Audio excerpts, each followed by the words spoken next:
It was an emotional reunion for the Ezra family as they greeted 28 relatives who they hadn't seen in almost 20 years.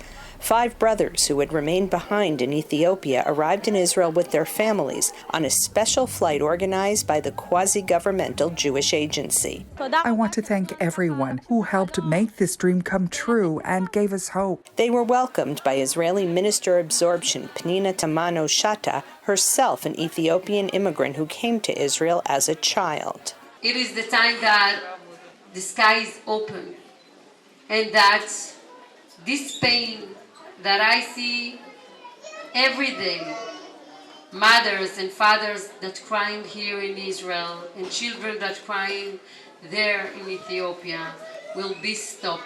That mission is to bring the last 3,000 Ethiopians with family ties to Israel, many of whom have been waiting decades to join their relatives.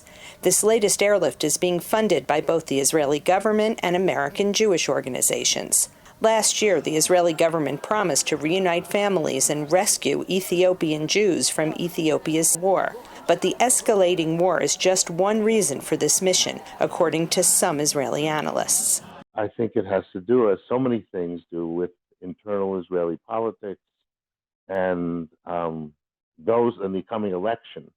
I think that's much more relevant than anything that's happened in Ethiopia recently. Ethiopia's war is centered in the northern Tigray region. Most of the Ethiopian Jews are from Gondar in the nearby region of Amhara. Officials say they are not directly threatened by the war, but it does have an indirect effect. We see the cost of living increasing because of the war and the financial problem that the Olim are facing in Gondar and in Ethiopia, and we are more and more challenged with that cases. But some Ethiopian Israeli activists say that Israel has an obligation to rescue thousands of Jews remaining in the Tigray war zone, even if they are not on the list of those recognized for family reunification. Look at Ukraine.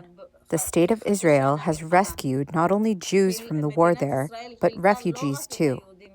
I support that as a moral person. But why aren't they bringing the Jews from Tigray to Israel?